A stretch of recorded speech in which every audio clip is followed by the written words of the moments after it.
Good afternoon, everyone. Thank you so much for being here. It's both a privilege and responsibility to gather in this space and talk about one of the most extreme women's rights crises in Afghanistan and Iran. So in my home country, Afghanistan, unfortunately, we are facing with one of the worst and most extreme situation and systematic oppression on women and girls in the country. So girls and women in my country, they are denied from every basic right they should and must have and carry as human being: access to education, employment, healthcare, and freedom of speech and movement.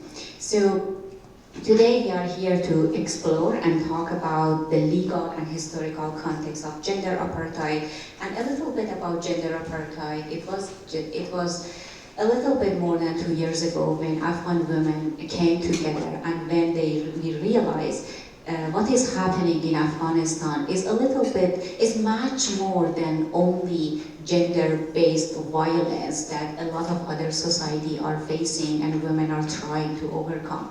It's a lot intentional and it's an institutionalized effort to erase women from public life, to restrict their movement, control their voices, and take away any kind of a right they should have.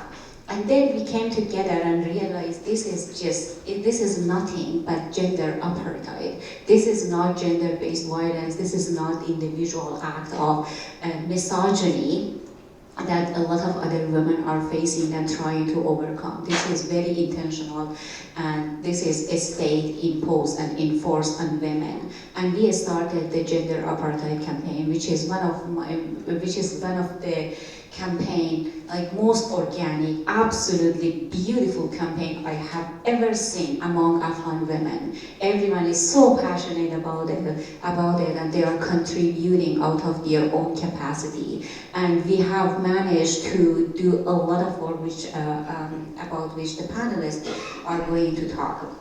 So today we are going to explore some legal and historical context of gender apartheid in Afghanistan and Iran, and also we are going to examine how these acts of systematic oppression are not accidental, but very, very deliberate and institutional policies of control, and also the term of gender apartheid itself is also a call to action, and our panelists will talk how international community needs to act together. We also talk about international framework that governs women's rights, including CEDAW. Our panelists will talk about it, and we will reflect on the significance of Beijing Declaration. So as we are talking about all these, let us remember that its commitment, the Beijing Declaration commitment, is not bound by any geography. It's global, and still we have a very, very long way to go. So I promise to be very brief, because usually I talk a lot, but I am so honored to welcome our speakers who have a lot to share and say. And I would like to start with Dr. Evelina Ohab, and to share some insight on the role of ICC. I know you are doing a lot of work and studying on this and investigating crimes against humanity in Afghanistan, specifically with the focus on gender-based crime. We would also like for you to talk about the challenges and the opportunities as we are pursuing accountability through ICC. I think you should have these mic. The other one doesn't work. Thank you very much. And I was asked to talk about the role of the ICC, but also the challenges and opportunities that are out there. And I'll start with the role of the ICC. And of course, we all know that the International Criminal Court, the ICC, is the only international court of this sort, which is, of course, gives a lot of promise in terms of ensuring justice and accountability. But of course, as we know, the work of the International Criminal Court, the ICC, is limited.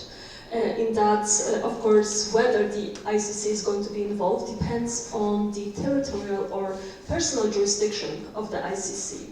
So it's not that the ICC can investigate any situation in the world. There are severe limitations there. But of course, when we talk about Afghanistan, we know that the International Criminal Court has the territorial jurisdiction over the situation in Afghanistan.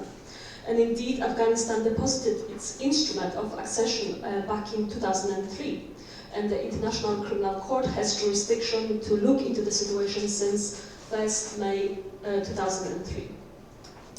And the situation in Afghanistan, of course, has been investigated by the International Criminal Court. And in March 2020, the appeals chamber said that the prosecutor can open formal investigation into the situation in Afghanistan and look into a number of different crimes falling within the purview of the Rome Statute. And that means, of course, whether war crimes, crimes against humanity, or genocide as perpetrated in the country, which was, of course, a very important development. But at the same time, over the years, we've seen some steps being taken, one step forward, two steps backwards.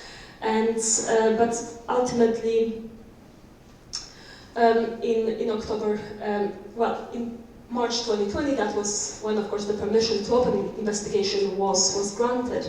But then there were certain developments happening in the country, and also the authorities in the country wanted to look into some of the atrocities and ask the International Criminal Court to stop and allow the domestic investigations and prosecutions to be undertaken.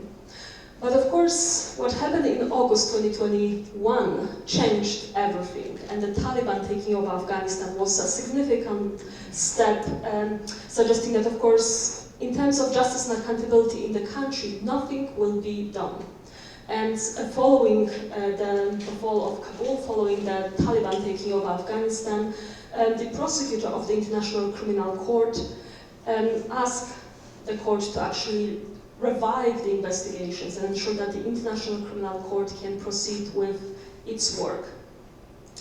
And that was then in October 2022 when the pre-trial chamber authorized to resume investigations into the situation in Afghanistan. And you may remember at some point also the prosecutor asked to look specifically into the atrocities committed by the Taliban and ISIS-K without looking at other crimes committed by other actors. But the pre-trial chamber said that the court can look into all crimes committed in Afghanistan, no matter who perpetrated the atrocities, which was an important message as well, that anyone who committed crimes, no matter who they are to be investigated and prosecuted. And then in November last year, we've seen also a group of states taking a very important step and referring the situation in Afghanistan to the International Criminal Court. And that was Chile, Costa Rica, Spain, France, Luxembourg, and Mexico. And they called upon the International Criminal Court to look specifically into the horrific situation of women and girls in the country, and they call upon the ICC to look into the gender persecution as crimes against humanity committed in the country. And this year, in January 2025, the prosecutor of the International Criminal Court applied for 2 arrest warrants, and that's for gender persecution, and that one was against the Supreme Leader and the second against the Chief Justice. And of course, at this stage, we still know whether the arrest warrants will be granted, but nonetheless, considering the horrific situation of women and girls in the country, I think the chances are pretty good that those arrest warrants will be issued. So this is very brief, 3-minute long summary of what's been happening over recent years, but of course, there is a lot of work that went into all of those steps, and indeed, it is wonderful to see that the International Criminal Court is looking into the situation, is investigating, and from what we know, the International Criminal Court is prioritizing the issue of gender persecution. And we had a number of meetings with the Office of the Prosecutor and with the team working on the situation in Afghanistan. And indeed, they mentioned that a lot of work has been done in meeting with victim survivors, in meeting with civil society organizations, working with Afghan women to make sure that they have access to as much information as possible, and they can, of course, inform their work. And we also had a number of meetings looking into the issue of intersectionality. So, of course, as I mentioned, their priority right now is the issue of gender persecution, but also within the targeting of Afghan women and girls in the country, we see a different targeting of, for example, the Hazara women. And of course, Hazara women are targeted because of them being women, but also because of their ethnicity and religion. And this is something that the ICC also wants to look into and ensure that it is duly considered by the Office of the Prosecutor. And of course, as the International Criminal Court is looking into the situation of women and girls in Afghanistan, there's a great opportunity for engagement. And one of the opportunities for us all to engage is very much with submitting Article 15 submissions to the International Criminal Court, which is basically a way of ensuring that the International Criminal Court has all the evidence, all the testimonies from victim survivors, from the communities, that is needed by the International Criminal Court to make various determinations, to make various findings and proceed whether with more arrest warrants or applications for arrest warrants and then ultimately arrest warrants. And we've been working with a number of organizations on drafting Article 15 submissions. We've been encouraging women to make sure that they also engage with the International Criminal Court, and all the important evidence and information is sent to the International Criminal Court. And in April, we'll be doing also training for Afghan women in London, and also some will be joining us online. And it is about how to document human rights violations in accordance with international standards, including in accordance with the guidance that was produced by the International Criminal Court for civil society organizations. This guidance explains how information should be collected, preserved, and what kind of information is required, or what information is important for the International Criminal Court as they consider, of course, any kind of information that is sent to them. And part of this training will be actually delivered by members of the International Criminal Court and the various teams to ensure that the women who are coming to our training in London will have the knowledge to be able to engage with the International Criminal Court and maximize the efforts to maximize the efforts of documentation and then engagement with the International Criminal Court. So this is something that what we are planning for the next weeks, and this is something that could be replicated in other parts of the world as well. And the International Criminal Court has been also very helpful in organizing online sessions for human rights defenders in different parts of the world to make sure that people know how to document human rights violations and then engage with the ICC. And now this is an opportunity for engagement, and anyone can get involved, can send information to the International Criminal Court. But then when we talk about engagement with the International Criminal Court and the situation of Afghan women, we need to keep in mind that, of course, we're talking about the crime of gender persecution as crimes against humanity and not gender apartheid at this stage. And this is because, of course, gender apartheid is still not formally recognized as an international crime, including the Rome Statute. So this is something that, of course, human rights defenders, including in this room today, are working on to ensure that gender apartheid is codified, is part of the international criminal architecture. And indeed, this is one of our also recommendations, that apart from including gender apartheid as crimes against humanity in the treaty that is currently in the works, we also recommend codification of gender apartheid in the Rome Statute. And I brought with me a document which is available online, which is about recommendations how the Rome Statute could be amended to make sure that it includes new crimes, it includes adjustments to ensure that, for example, the crime against humanity of gender apartheid reflects some of the developments in international law as we've seen over recent years, but also that includes the crime of gender apartheid. And of course, before that happens, there is a lot of work that needs to be done, but nonetheless, we are engaging states as well to start thinking about that, apart from, of course, the Treaty on Crimes Against Humanity. Rome Statute is yet another place where gender apartheid could be codified, and then, of course, in the future could be investigated and prosecuted as such. And then I wanted to very briefly talk about some of the challenges that we see. I think something what we always need to keep in mind is that when we engage the International Criminal Court, it is not that every perpetrator will be brought before the International Criminal Court and face justice. We are talking about only a few of them, the leaders, who will at some point in the future, hopefully, face justice. We are not going to see all Taliban members being brought before the International Criminal Court. So in terms of expectations as well, as we engage with women from Afghanistan and other parts of the world, we always try to emphasize that the International Criminal Court can go only after few of the leaders. And indeed, as we've seen with the first two applications for arrest warrants, at this stage, the International Criminal Court and the Office of the Prosecutor is pursuing two individuals. The number may increase, but nonetheless, we're talking about few out of hundreds and thousands of the perpetrators. And, but then, of course, the International Criminal Court is only one part of the puzzle.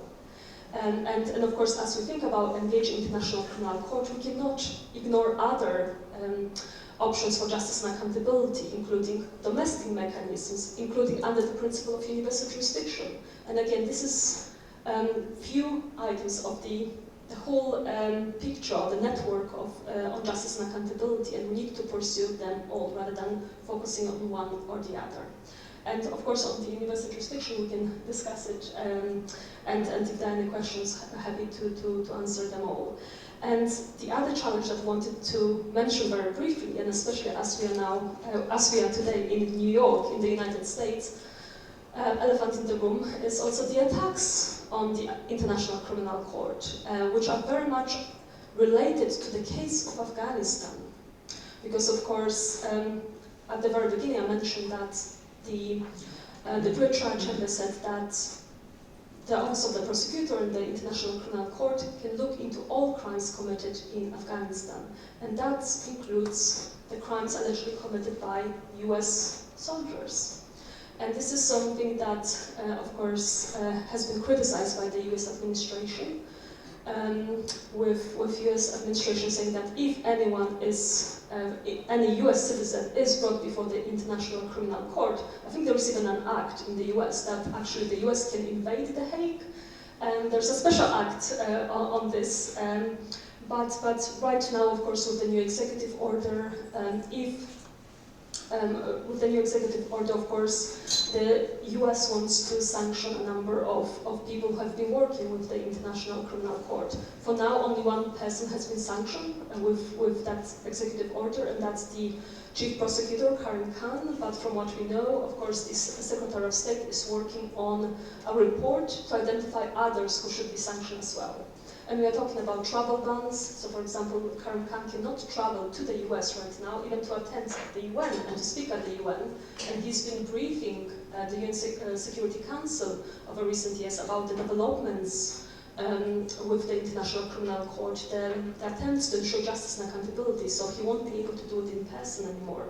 But also, the sanctions include freezing assets, freezing bank accounts, and so on. And at this stage, of course, we don't know how many people from the International Criminal Court will be sanctioned by the US. I think this report is to be published soon. But nonetheless, this is a big attack on the International Criminal Court, and ultimately will affect how the International Criminal Court works or does not work.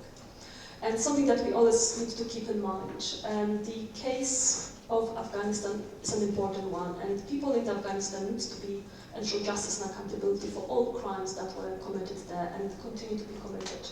And I'm glad that, of course, gender persecution is being prioritized and is being looked into by the International Criminal Court. And indeed, we already have 2 applications for arrest warrants, and hopefully soon 2 arrest warrants. But nonetheless, there is more that can and needs to be done for Afghan women and the people of Afghanistan more broadly. So I will stop here, but I'm happy to answer any questions and complain more a little bit about the state of this world. But yes, I will give back.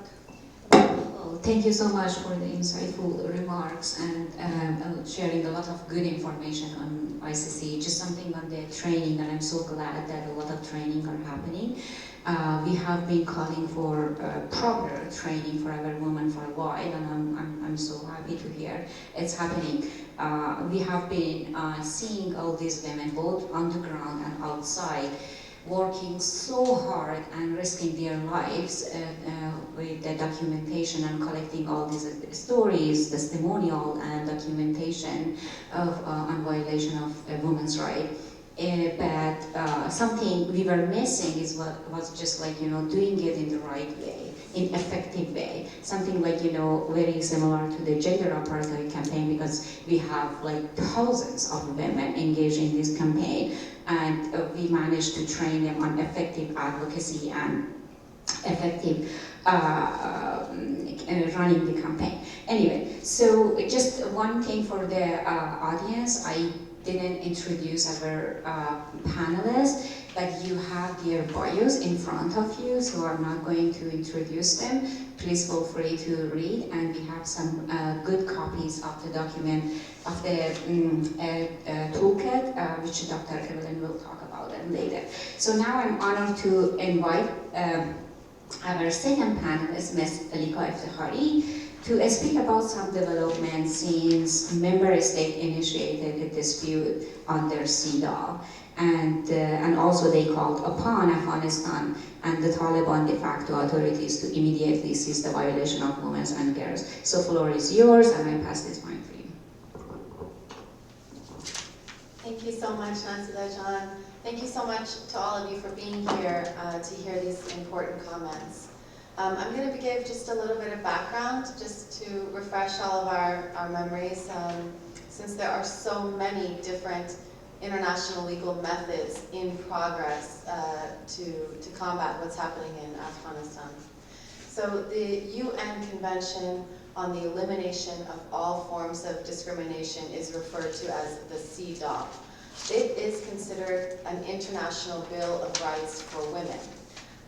It discusses a wide range of topics, and Article 2 of this convention requires states to advance equality through their national constitutions or through their domestic legislation, and it requires them to establish equal protection for women under the law. The CEDAW has been ratified by 189 countries. Now, Article 29 allows states to have a reservation when they ratify the treaty, which means a formal exemption, not allowing a certain component of the convention to apply to their state. Afghanistan's ratification of the CEDAW in 2003 was a milestone for women's rights, not just in Afghanistan, but globally. Afghanistan made history by becoming the first Muslim country to ratify the CEDAW with no reservations. And that had a consequential effect, because this happened just before the Afghan constitution was being developed. And so this allowed women's rights activists to mobilize and to advocate on the basis of the CEDAW for inclusion of women's rights guarantees in the Afghan constitution. So today, despite the fact that the Taliban has seized power, Afghanistan is still a state that is legally bound by the CEDAW. It ratified it, and it stands today. The International Court of Justice, and sometimes it's good to provide a background, because even when I'm speaking, I mix up ICC, ICJ sometimes. Unlike the personal cases that can be brought against individuals in the ICJ is for state-to-state disputes. And the ICJ can issue two kinds of decisions. Advisory opinions, where bodies ask for some kind of decision on a question of international legal law, or it can issue its binding decision on an actual case, a dispute brought before it. So who is obligated to adhere to the ICJ? Every state that is a member of the United Nations and that has ratified the UN Charter. Article 93 of the Charter is very clear that all UN members are parties to the ICJ. Article 94 requires all of those members to accept the binding decisions of the ICJ. It also gives permission to the UN Security Council to enforce a decision of the ICJ if a party is not happy with the outcome following the ICJ's decision. Another important feature of the ICJ authority is that it can issue provisional measures, like interim measures, in the time being, in any case. And this happens in cases that are severe, that have an urgent nature, where the ICJ has to declare that before we can reach a decision, we need certain actions to stop now. Provisional measures are also binding on all of the parties that have ratified the convention. So as we all know, following the Taliban takeover of Afghanistan in 2021, the situation has become worse on a scale that I think even human rights advocates, experts on Afghanistan did not expect. Sometimes when oppressive regimes actually have a second opportunity to come to power, you see them engage in behavior that is rather unexpected. Adding further insult to injury, we have Doha 3.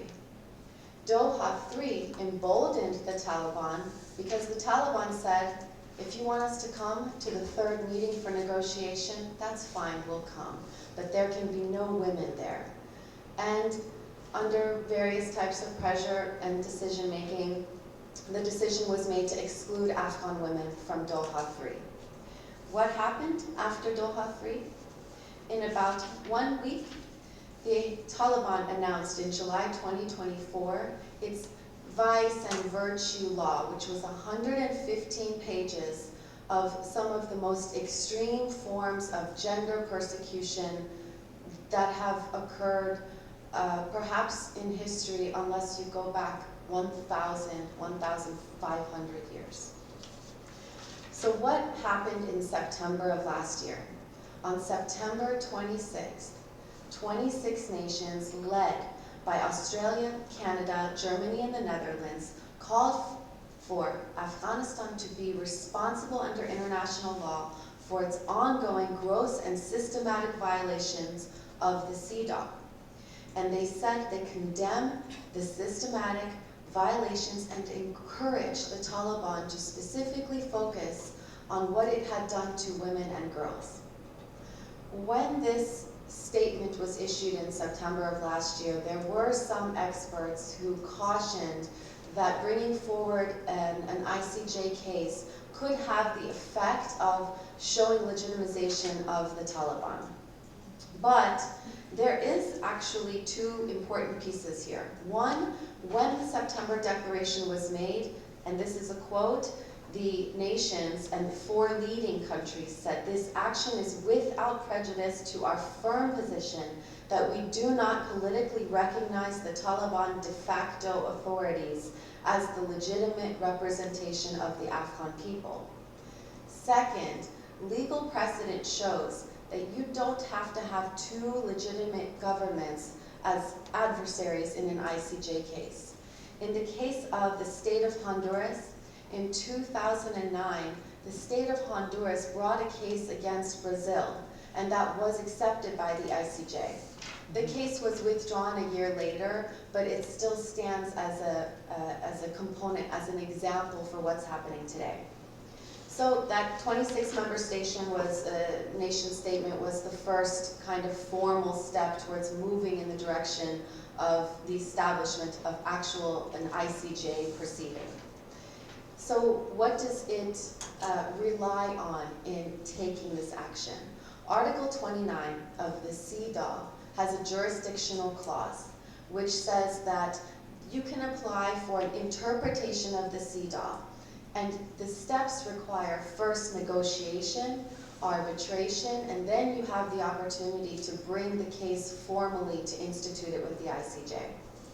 This is not the first case brought to the ICJ for violations of an international convention.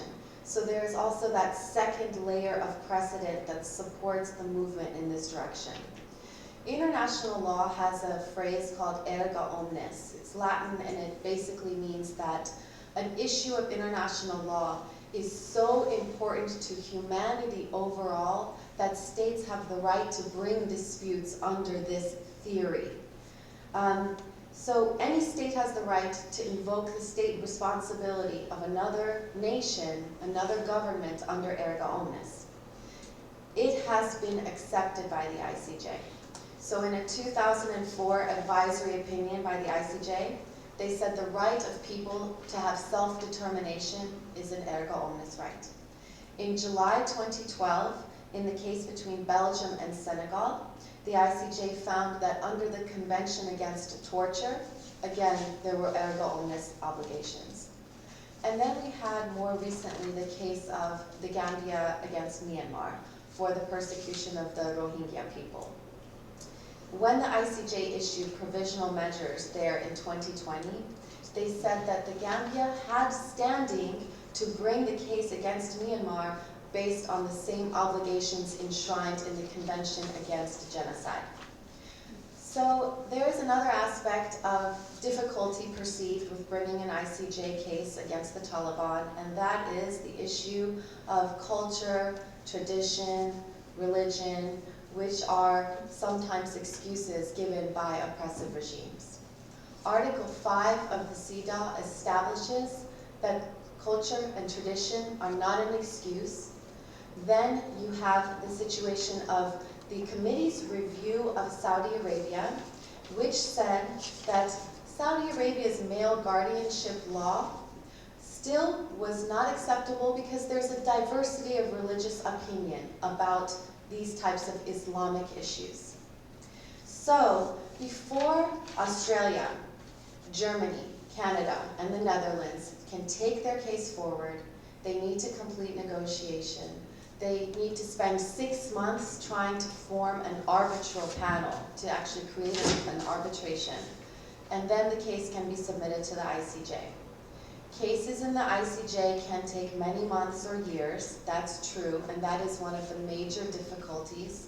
However, the use of provisional measures, issuing a stop or calling for a block can happen very quickly, and given all of the international support against gender persecution, the development of gender apartheid, it's very likely that provisional measures will be instituted quickly, and it's also likely that the Taliban will not accept a final decision, and we will see an ICJ case go to the UN Security Council.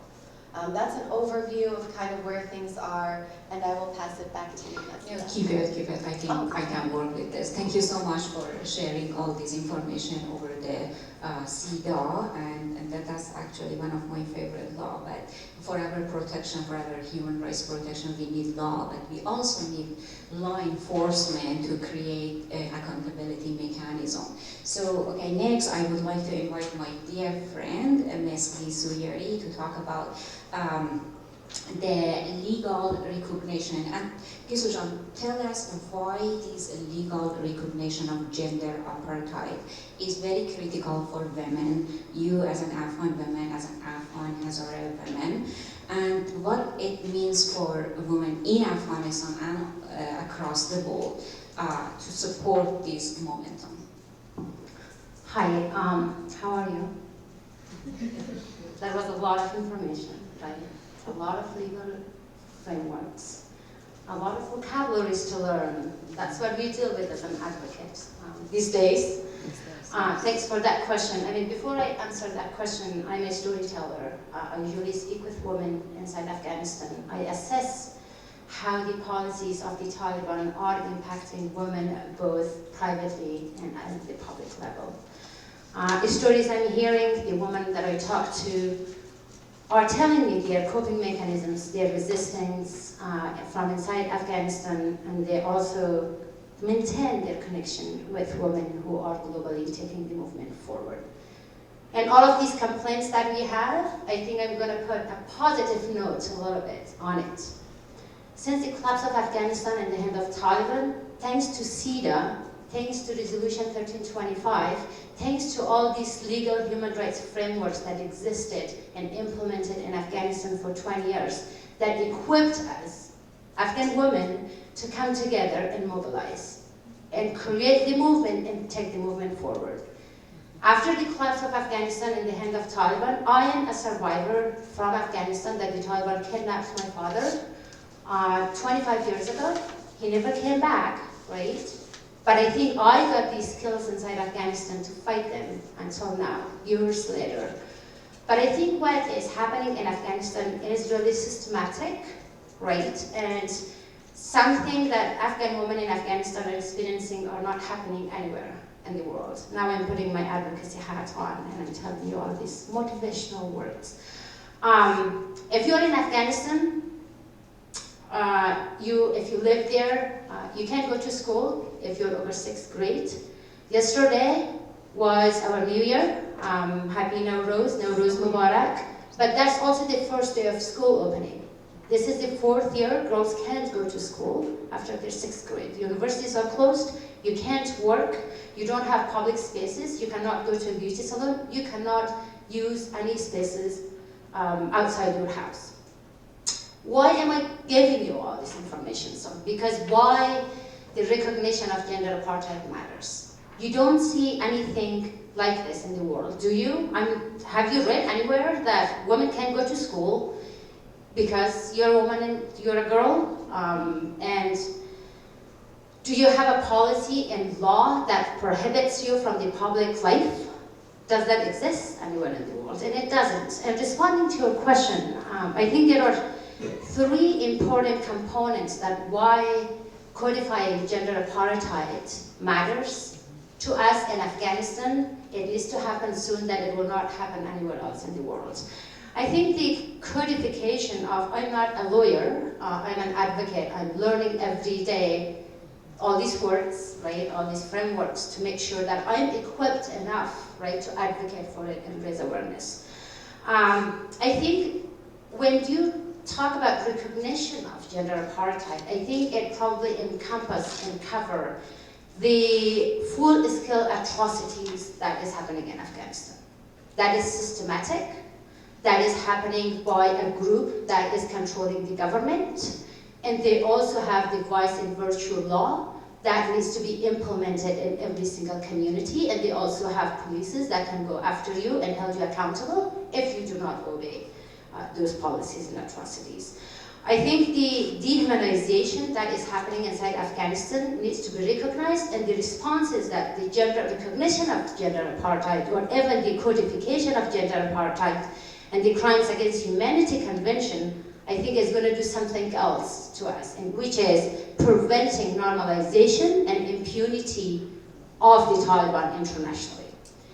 You mentioned Doha 3 and the Doha process. I would like to briefly tell you what does that really mean. The UN is trying to engage with the Taliban, and then it happened 3 times in Doha, Qatar. They call it Doha process.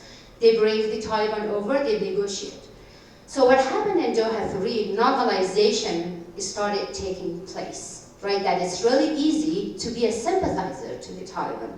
I think codification of gender apartheid means that you cannot normalize the Taliban internationally. I think the third one is third state responsibilities. When I say third state responsibilities are that if you codify gender apartheid, it only does not hold the Taliban accountable, it also held the state accountable who is engaging with the Taliban. For instance, we have a scholar, Karima Benoon, is arguing that the current international mechanism do not sufficiently address third state responsibilities. At the international level, that gap exists. Codifying gender apartheid and the convention, I think, is going to give us that space where we can also hold the third states accountable. For instance, in the regional spectrum of Afghanistan, if, for instance, Iran or Pakistan would engage with the Taliban, I think if you codify gender apartheid, they cannot normalize them. if they engage with the Taliban, it has to be real principles. If you don't do that, you will be held accountable under the international law. I think overall, we are fighting and using any tools that exist at the international level to fight the Taliban. It's not easy. In a very polarized world that we are living right now, I think we need to put ourselves together and continue fighting. And if you need some suggestions and you need some trainings from Afghan women, let us know. We can come on board with you. Well, thank you so much, Gisujan. I truly admire your passion and the hard work you do. I think it's very empowering. I'm contributing to this campaign. I have been witnessing how hard you work to gather all these stories, and the stories, I went through some of your stories and they are amazing, and for the documentation work that you have been doing. Thank you so much for that. And also just one thing on the gender apartheid, we really want this gender apartheid to be codified as a crime under international law. I mean, in addition to all the reasons that Gisujan had talked about, we want, we want the situation of Afghan women to be like a legal obligation for the world. I mean, first of all, I don't even believe that it has been fully considered as a moral obligation so far in the last almost 4 years, but it has been somehow moral obligation. But we want something more than moral obligation. We really want the world to look at it as their legal obligation, and for that we really need to create a mechanism. We need law to create that obligation. Otherwise it will stay like as a charity case that doesn't help any women. Okay, so by that I move to a question that I have for you. And one of the questions that I have for all three panelists is about, yes, as I mentioned before, this gender apartheid campaign is very, very organic, and I personally love it as it is. Afghan women are working so hard to achieve the result that this campaign deserves to achieve. So, but we also need our international friends. We need our other international actors and professionals and experts to help us from the technical side of it, and we are grateful for all the support that we have been receiving. But there is this common question that we hear from many people: why should I be involved in this movement when I'm not Afghan or Iranian woman and it's not affecting me, or it's less likely to affect me inside home? So what's your response to this question? Sure, I'm not an Afghan woman, and I've been supporting the campaign from early on, including also in my personal capacity, but also as a member of the International Law Association's Human Rights Institute. And one of the reasons why we got involved is because we also evacuated many Afghan women from Afghanistan after the fall of Kabul and the Taliban takeover. And we've been hearing from them the horrific stories of also the family members who were left behind. And we decided that we cannot just watch it and do nothing. We need to work together. And in the UK, I live in the UK, and I work with politicians most of my time. And we've been trying to engage them on the topic of gender apartheid, telling them why it needs to be recognized as gender apartheid, why it matters. And of course, if I tell them that we need to do it, it's not going to be that meaningful. And we decided to bring also Afghan women to the UK Parliament to ensure that they hear from the women themselves. And we've been organizing many roundtables with Afghan women so that they could update British politicians about what's happening in Afghanistan. And then we also decided to do an inquiry into the topic, and to ensure that we provide a platform for Afghan women so that they talk to parliamentarians, and we could see how those conversations were changing the way they were approaching the topic. One of politicians was she was so moved by the testimonies that she had from Afghan women that just after the meeting she has written to the minister informing him about the meeting, the findings of the inquiry, and calling for more action. So we've seen how incredible it has been to very much accommodate the conversations with Afghan women, because Afghan women have been so incredible in telling their stories, in engaging in the international community, but they cannot do it themselves. They cannot be alone in this pursuit. And also we see that it's happening right now in Afghanistan, but we have other situations where women are also being subjected to horrific treatment. We can talk about Iran, we can talk about other parts of the world. And it's not going to stop with Afghanistan. This kind of ideology spreads very quickly. And because of that, we need to work together. We need to support Afghan women. We need to provide them with the assistance that they need to be able to do their work, to do their advocacy, but also to change the narratives and ensure that the international community does not accept the Taliban as it is, does not normalize the relationships, does not accept them as the government. And because this is not going to be the end of the horrific treatment of women and girls, it's going to be the beginning of the institutional treatment and mistreatment of women. And very briefly, before I pass the microphone, just want to mention, over the last 3 years, we've been watching all the restrictions on Afghan women as imposed by the Taliban. And at some point we said, I think that must be it. I mean, everything is already restricted, banned for Afghan women. And then the Taliban kept coming with new ideas how to do it. Women going to parks? No, that shouldn't be happening. You mentioned, of course, also the beauty salons, and it just keeps happening. And also with the vice and virtue laws as they were introduced. We were looking not only at the provisions that affect women, but generic provisions or other provisions as well. And one of them is that you cannot take pictures of living beings. And how does it affect women and girls? Well, if you were mistreated by your husband, can you take a picture of the injuries? Most likely not. I think that must be banned as well. And how does it affect also documentation of human rights violations? Again, this will affect the way we document human rights violations, and then the kind of evidence that we have to show what's happening in the country. So the situation in Afghanistan is without any parallels in the world. And because of that, we need to stand with Afghan women and do more. I will stop here. Thank you. I will give 2 reasons from my perspective. One, as an Iranian woman, I feel bound not just by history and by love to support the Afghan women, but because in our case, we have seen that a bad regime, the worst regime, can always come in a form that is much worse. If you look at the Islamic Republic of Iran, they abuse them severely, then they ease off a little. 5 years later, abuse them severely, take it back a little bit. Look how well the game is played. Look how much the Taliban can learn about how to play the game if they take that, if that step is reached, that they become legitimized like the Islamic Republic in Iran. The second point I will make is I'm a US-oriented lawyer. I'm not an international human rights lawyer.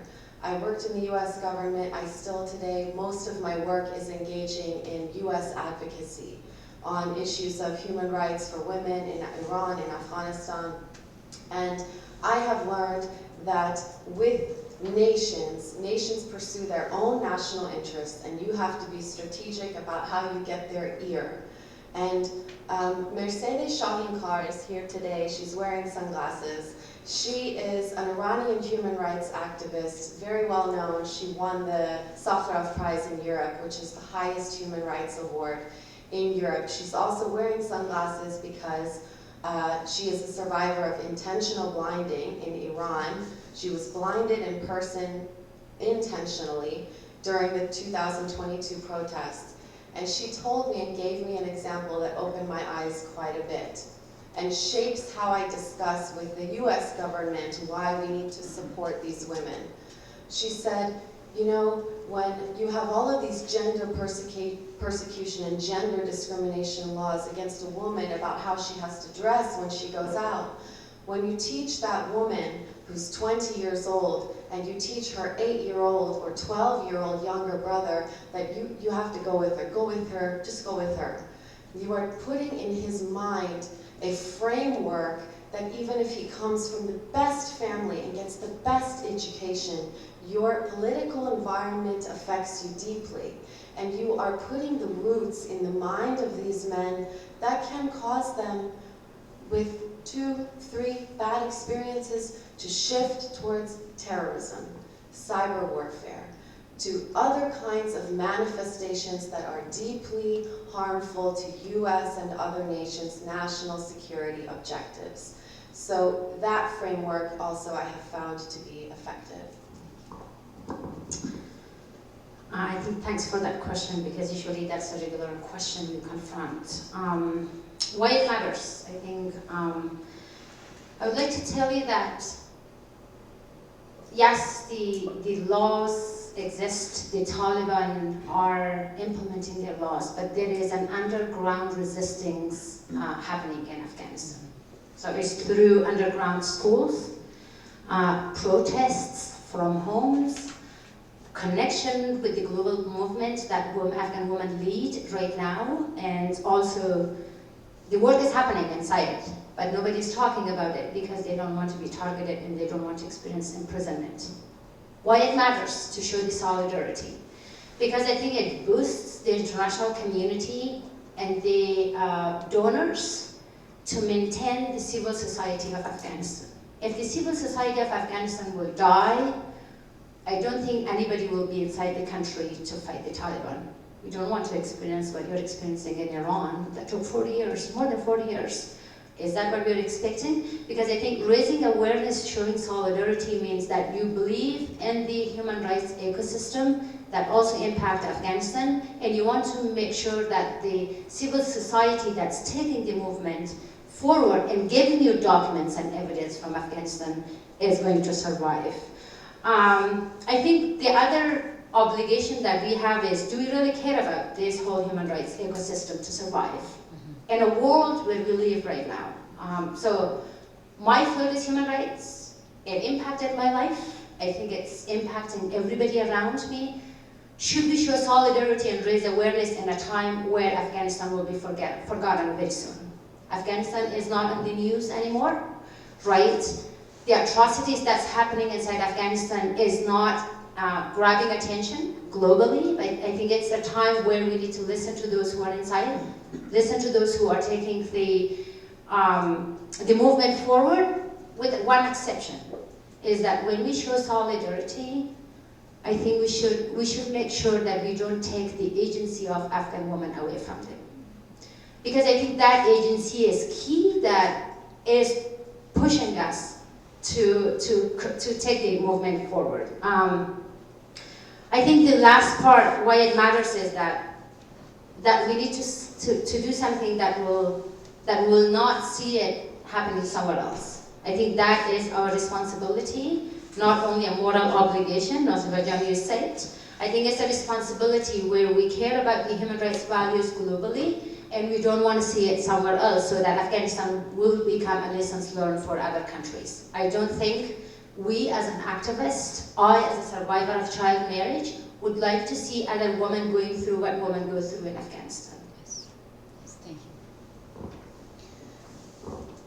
Well, thank you so much, Gisujan. That's very important. And also I should say, with the rise of extremism across the world, we always are safer collectively if we have law. We need law for our protection. We need law for enforcing a kind of a mechanism that all states have agreement upon, and we can hold the kind of a regime accountable for the violation of human rights. And so for the next question I have for you, Dr. Oha, and please keep your responses within 3 minutes because I'd like to get some audience engagement. So you developed this very, very important toolkit. I would like for you to talk a little bit about this toolkit and how advocates can benefit from this toolkit in their advocacy with the politician.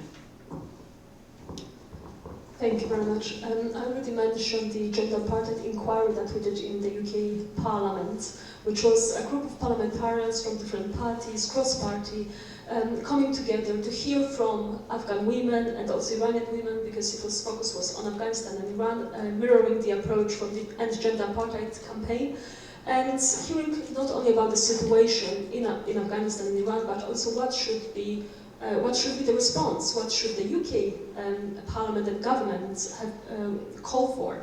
And of course, once we published the report, there were several recommendations for the UK government, and parliamentarians have been then approaching various ministers, calling for more comprehensive responses to the situation. And this was not the first time that we did this kind of inquiry. Before the gender apartheid inquiry, one of the inquiries was actually on the situation of the Hazara in Afghanistan, following, of course, the fall of Kabul. And this inquiry, the Hazara inquiry, was done in the UK Parliament, but the findings and the recommendations were being used by parliaments in different parts of the world, including in Canada, including in Spain. So rather than politicians in those countries replicating the approach and accommodating conversations with members of the Hazara community, they took the findings and used them to approach government and call for action. And this is precisely what we wanted to do also with the gender apartheid inquiry. That of course not every parliament will have the capacity to run their own inquiry and accommodate those conversations with Afghan women. They should, of course, find the time considering the situation, but at least to use the findings and to call for action. But of course, it's not only for politicians to engage governments. There is a lot that every citizen can do, especially in democratic countries. And in this document, I list some of the actions that can be taken by anyone, whether of course a scholar, lawyer, medical professional, any kind of citizen could potentially get involved. Write to their representatives, ask, what are you doing about the situation of Afghan women? Would you be willing to raise this situation with your own government? Approaching various groups, parliamentary groups. In the UK, we call them all-party parliamentary groups. In the US, they are called caucus. And of course, they focus on specific situations in a country or specific topics, and they could also raise the situation and ensure that there is more action. In this document, I also include some of the responses that we received whenever we approached the UK government. And one of the responses would be that we are concerned about the situation of Afghan women. But then when we said, okay, if you're concerned about the situation, are you willing to recognize it as gender apartheid? Are you willing to join the efforts to codify gender apartheid? And this is still something that we are working on. Of course, now we have a new government in the UK, but nonetheless, there's still a lot that needs to be done. And if more people approach the representatives to raise it with the government, there will be more pressure to act rather than just look away. I will stop here.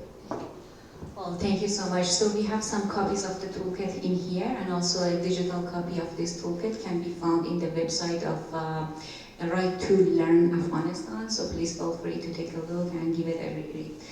And my next question for both of you, Elikajan and Gisujan, is that we are seeing, this gender apartheid, codifying gender apartheid campaign getting a lot of momentum, and I give the credit first to Afghan women who are working so hard and they made a good progress in this campaign, and also every other international friend, lawyer and expert who's involved in this campaign. So it's getting a lot of momentum. And then we are seeing the re-emergence of Afghan civil society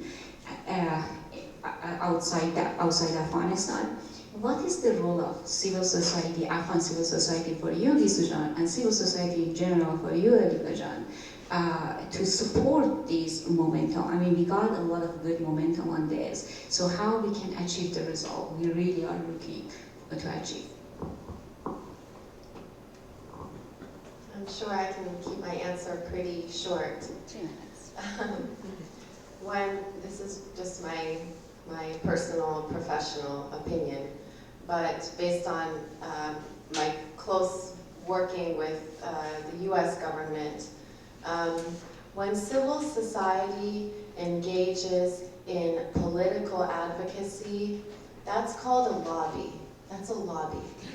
And I think it wouldn't be hard for anyone in this room to realize that when you have an effective global lobby, you can get whatever you want. You just have to create the narrative. You just have to implant gender apartheid in their minds. Write a domestic piece of legislation, call it gender apartheid. Just get it introduced. It doesn't need to become law. When others go to their parliaments, they can say, you know, the US just introduced a bill named after gender apartheid. Look, this is moving. You don't want to be the last one to get involved.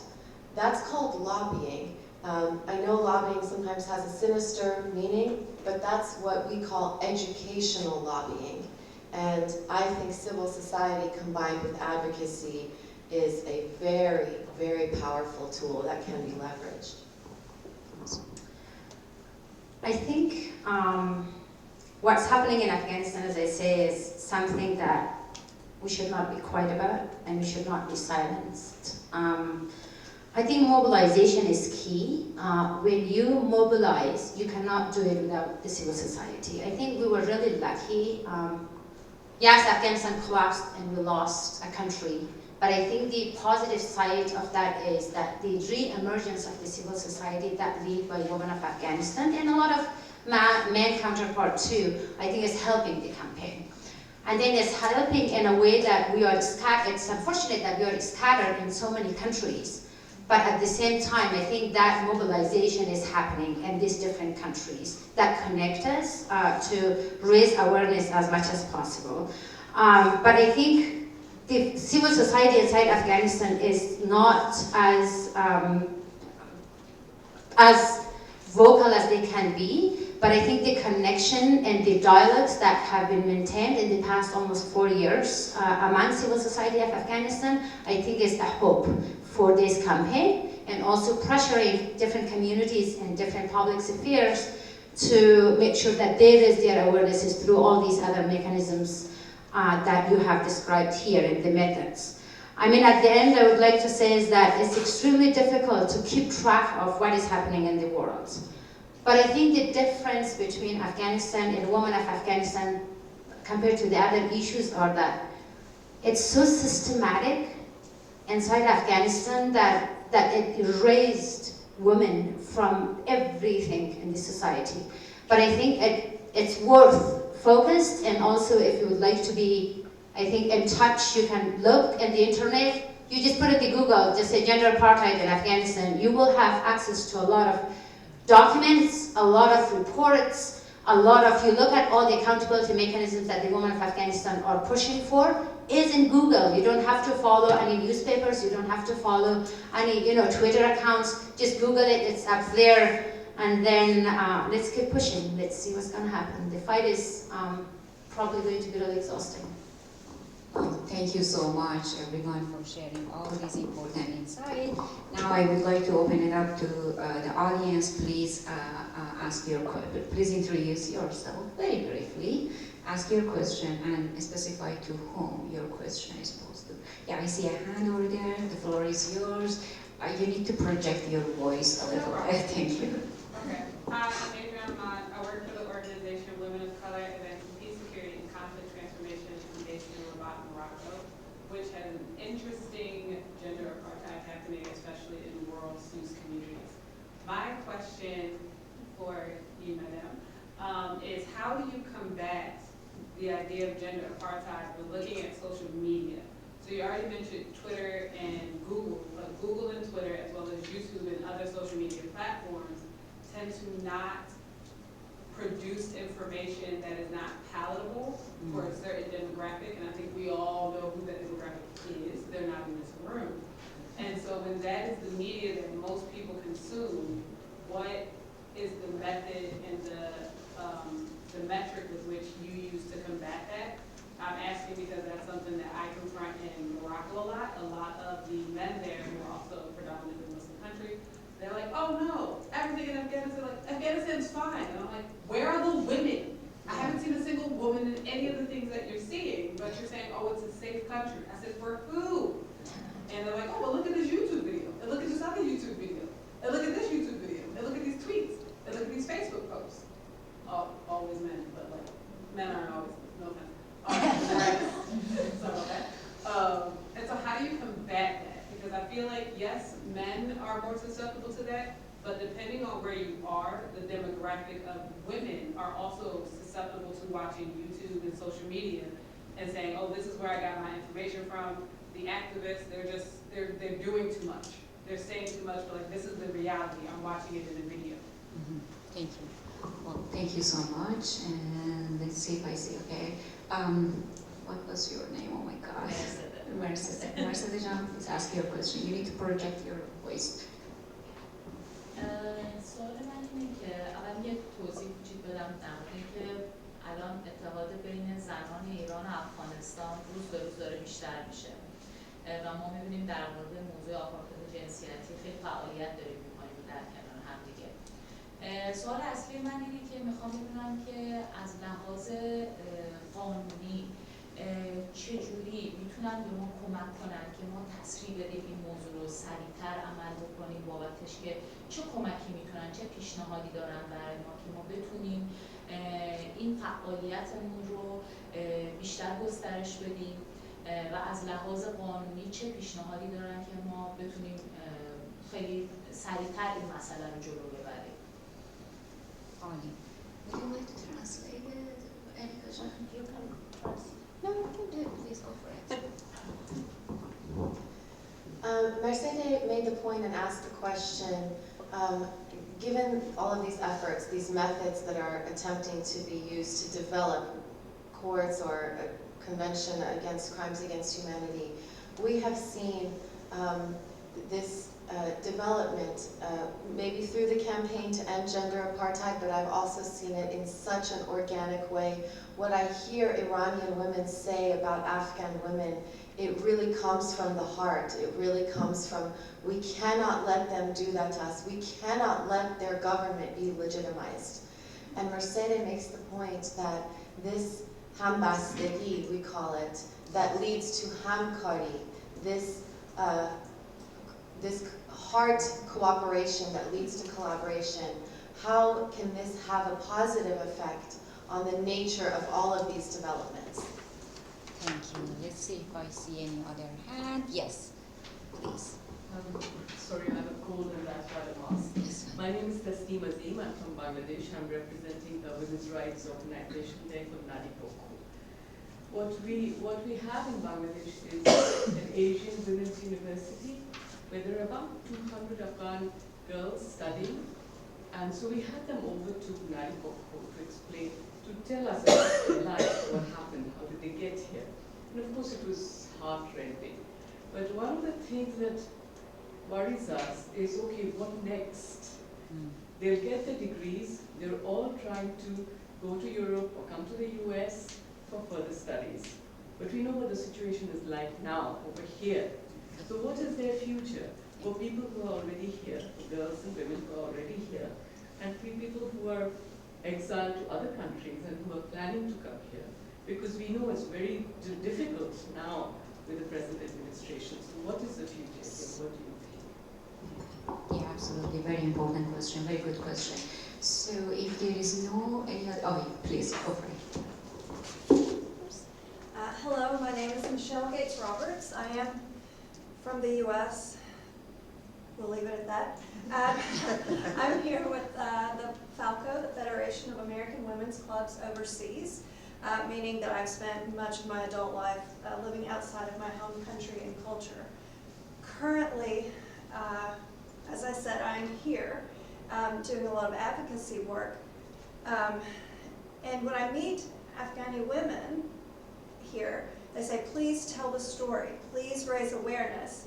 I want to do that in a responsible way and not take the agency.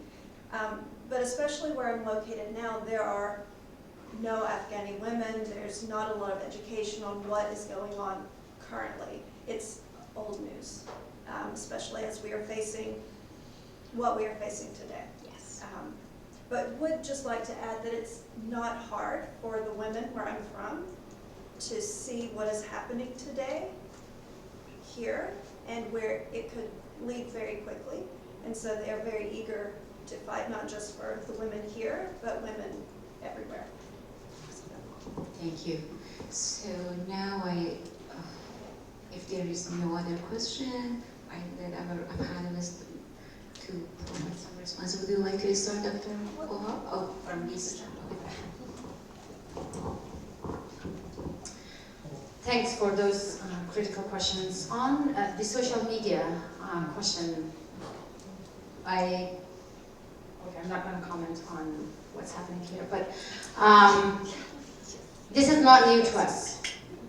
I remember when the peace process started in 2019 between the Taliban and Doha and the United States. We started going around the country to collect testimonies of women who were impacted by the Taliban between 1996 and 2001. We noticed how the Taliban's propaganda worked, right, against gender, against human rights in Afghanistan during 20 years, right? I think the propaganda, the way that the Taliban are using social media, we are aware of it, not even thinking about the international world. So are there alternatives? Maybe sometimes there aren't any alternatives for us, but we have to push it back to create narratives, right? We have to combat narratives with narratives, right? As much as they attack us, we have to have different methods and strategies, use different platforms to combat it back and change that narrative. We have to give facts. I think one of the things that's happening globally, because of the atrocities that are happening in Afghanistan, I think there are most of the times I think that the solidarities we receive are on our side. I think those propaganda and those narratives are not impacting us as much. If we are attacked on Twitter, we move to Instagram, right? If we are attacked on Instagram, we move to TikTok. If TikTok is, I think, attacking us, we go to the actual media. We have a lot of journalists on our site. I think that's helping us. We keep moving from here to there to adjust ourselves, because otherwise, the way we were occupied through those propaganda methods before 2021, we are aware. I think we're also equipped to just keep changing to see what works for us. On the question of communities that we don't have access to a lot of Afghan women that can come and talk to us. But I think there are a lot of platforms, as I said, yes, Google and YouTube are not very, not supporting as much. But I think what you can do is, even if you, I don't know, you're using a lot of X spaces to talk about these issues, but even if you put an event together for in your community center, that you ask an Afghan woman to talk about their experiences, I think that's at the moment is good enough for us. Because there are organizations and advocates that are taking the advocacy forward globally, but I think we don't mobilize in community, smaller community spaces. That needs to happen. That's when we need support. I remember we were here during the CSW in New York. I don't know how many member states we met. We talked about what's happening in Afghanistan. They are aware, they're diplomats. But I think what's happening in New York City is what we need to see, right? That how many events we can have in community centers, how many artistic events we have about Afghan women, how many storytelling workshops we have that would also include the communities to raise awareness and mobilize. But I think those small activities are probably not going to cost a lot of money, right? I don't know, you don't have to feed anybody or don't give them a cup of coffee, but I think you can give them a space to come and talk, and it doesn't have to be really formal. You can just come talk and say, what is happening inside Afghanistan? Can we have an Afghan woman share their stories? I think that is what's needed. That grassroots mobilization and story sharing and what's happening in Afghanistan is key. Yes, would you also like to provide some insight on Mercedes' question on joint responsibility and collaboration by Afghan and Iranian women on gender equality? Sure. I don't know how it's going to be taken, how it's going to be boosted to support these legal and accountability measures, because I'm not a lawyer.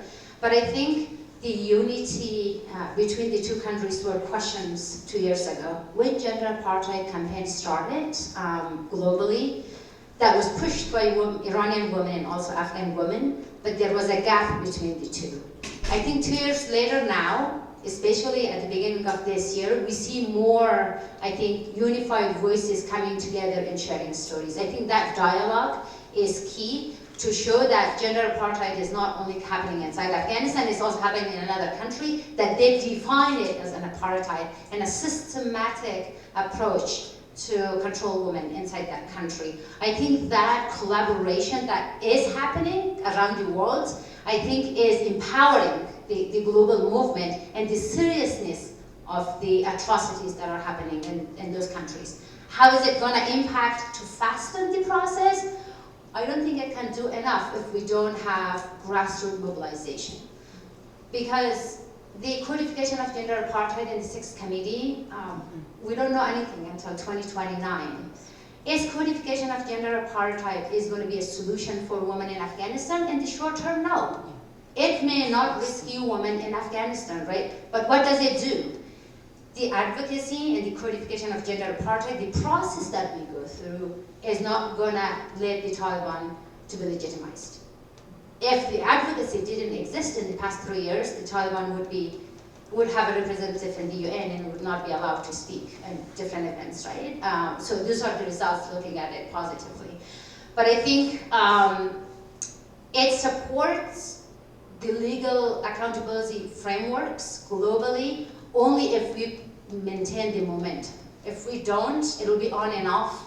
I think policymakers, those who are making decisions at the UN level and state members, may not be pushed to take an urgent step, right, to prioritize these accountability measures that we're talking about.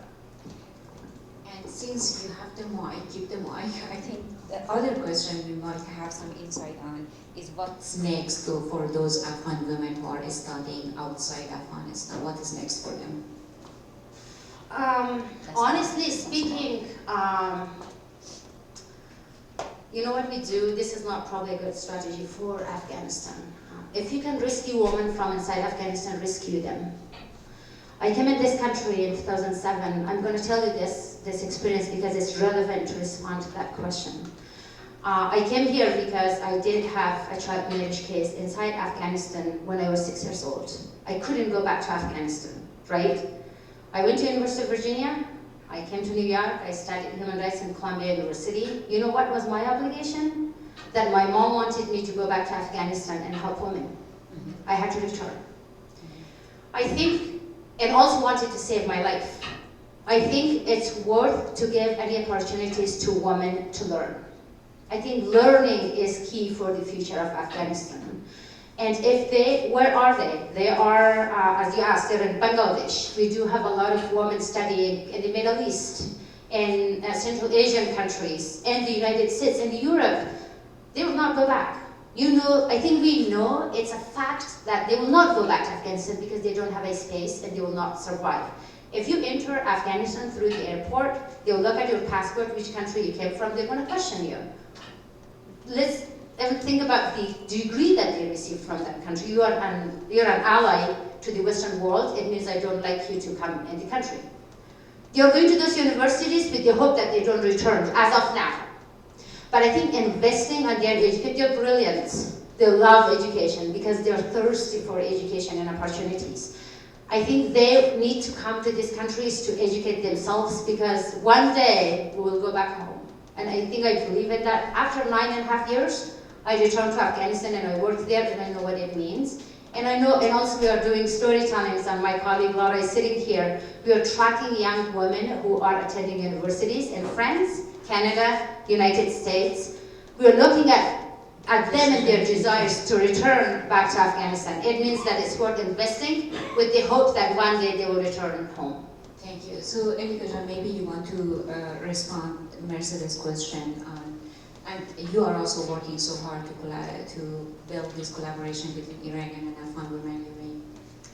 Yes, I think the argument for gender apartheid is strengthened when you take it out of just one country, because the charity case doesn't apply. You say, here's the version where the government is not legitimized. Look how severe it can be. Here is the version where the government is legitimized and accepted by the international world order. Look what games they can play with you. They do you like this, do, do, do, do, do, do, and so many nations accept it. Regarding your question, and also this touches on your question, I would say that the fight is long, and Iranian women, we say this a lot, The fight is long, there is a long tunnel. Don't turn your face at all to look at the tunnel and see how it's made, what it's made out of. You keep your eye only on the light at the end of the tunnel, because we know both of these regimes cannot survive long term. You look at that and time will pass more quickly.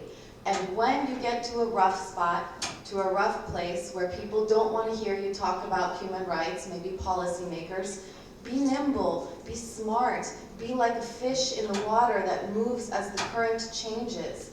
If they don't want to hear about human rights, no problem. In 2023, Afghanistan said that it wants to become part of China's new Belt and Road Initiative. Oops, if you leave Afghanistan, if you turn this way, those women who have male guardians, very soon they will be in the pocket of China. You make the argument about terrorism.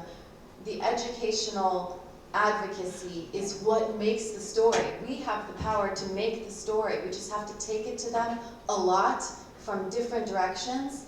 And if you have a chance to help Afghan women outside of Afghanistan after they finish school, hire them. If you can't hire them and pay them a salary, give them a fellowship at your organization or institution. Start a fellowship. Name it after Marziya Mohammadi, the beautiful young 16-year-old Afghan girl who wrote poetry that is on another level, who was killed.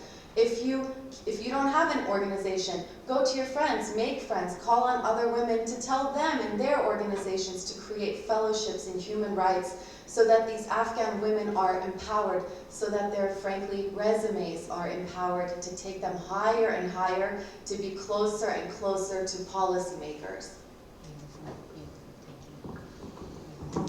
Just a few very brief comments, and in relation to the questions, but also following up from my co-panelists, the importance of storytelling, but also educating whole populations. I arrived in New York yesterday, and when I checked in, the lady asked me why I was visiting New York, and I told her that I'm speaking at a conference, I'm speaking at a session on the situation of Afghan women.